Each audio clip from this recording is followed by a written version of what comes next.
Помимо коллекции живописи, музею передана также коллекция оружия. Виктор Степанович был потомственным казаком, удостоенного звания полковника Оренбургского казачьего войска и генерала Запорожского казачьего войска. Он любил и хорошо разбирался в оружии.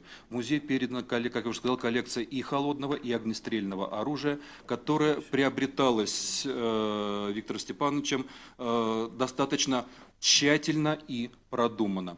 Он обожал опробовать новое оружие. Иногда увлекался настолько испытанием нового образца, что порой не рассчитывал отдачу оружия и на следующий день появлялся с хорошо загримированным синяком на лице. Но, конечно, это бывали редкие случаи. Но когда представлялась возможность испытать новый образец оружия, Виктор Степанович никогда от этого не отказывался. Он не мог удержаться, чтобы не поэкспериментировать. Среди образцов, переданных в музей, есть и коллекционные ружья. К таким, допустим, относится охотничье ружье компании Boss & Co., выпущенное в 1911 году. Английская компания Boss & Co. – это одна из старейших английских фирм, выпускающих охотничьи ружья. Она была основана в 1812 году и одной из первых применила вертикальное расположение стволов, которые по сей день используются в изготовлении охотничьих ружей.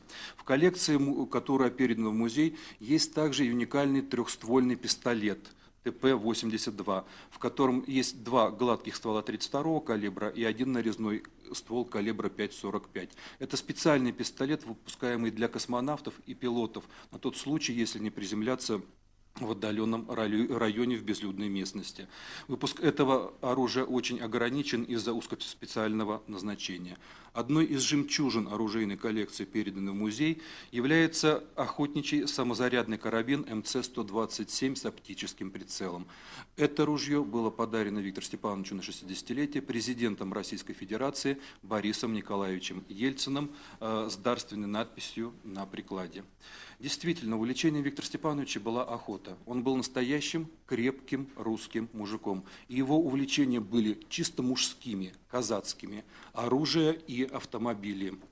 Все автомобили, переданные в музей, на ходу.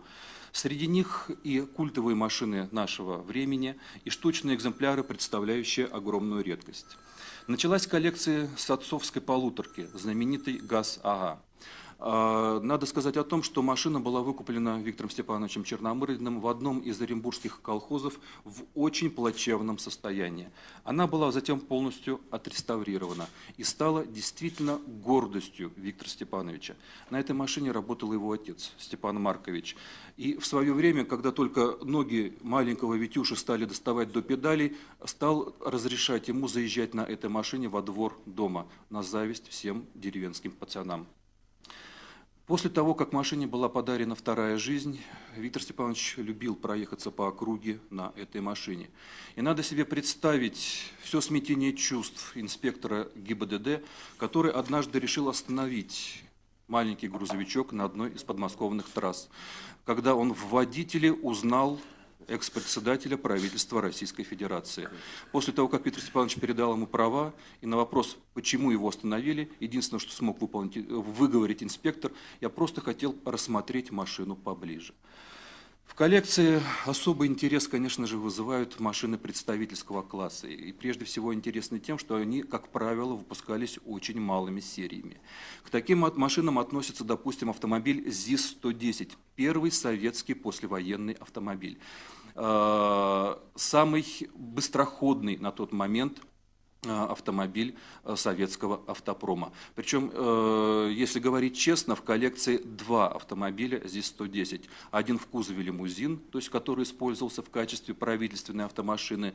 А надо заметить, что аналогичные автомобили в свое время использовались в качестве такси, в качестве скорой помощи. А второй автомобиль, переданный в музей, ЗИС-110Б в кузове фаэтон. Это специальный автомобиль, выпущенный очень маленькой серией для проведения военных парадов в Советском Союзе. Также, если мы будем говорить о представительских машинах, то в коллекции музея есть и более современный автомобиль ЗИЛ-41047. Это автомобиль председателя правительства Российской Федерации. Как говорят специалисты, это один из самых красивых представительских автомобилей, выпущенных за всю историю советского автопрома. Но надо сказать о том, что, как правило, этот автомобиль собирался вручную и был наряду с тем, что один из самых красивых и самым надежным автомобилем своего времени. Перед нами стоит принципиально новая задача, потому что, вообще-то говоря, историка мемориальных музеев не бывает. Если вы посмотрите справочник музеев России, то увидите, что бывают там музеи исторические, там историко-краеведческие, бывают мемориальные. Точно так же, как не бывает там технически мемориальных или литературно-мемориальных. Да? Но в данном случае четкого разделения не получается. И я, для того, чтобы подтвердить эту свою мысль, поясню это простым примером. Вот в июне 1995 года, как вы знаете, Виктор Степанович Черномырдин в ходе переговоров с Шамилем Басаевым освободил более 1500 жителей города Буденновска, которые были захвачены террористами в заложники. И далее встает вопрос, это факт его биографии или это факт биографии тех 1500 человек, которых он освободил? Или это факт новейшей истории России? Ну, понятно, что на самом деле это и первое, и второе, и третье. И все эти три вещи, они совершенно неразделимы. Существуют друг от друга. То есть получается, что биография человека фактически в какой-то момент сливается с историей страны. Поэтому музей и будет историко-мемориальным.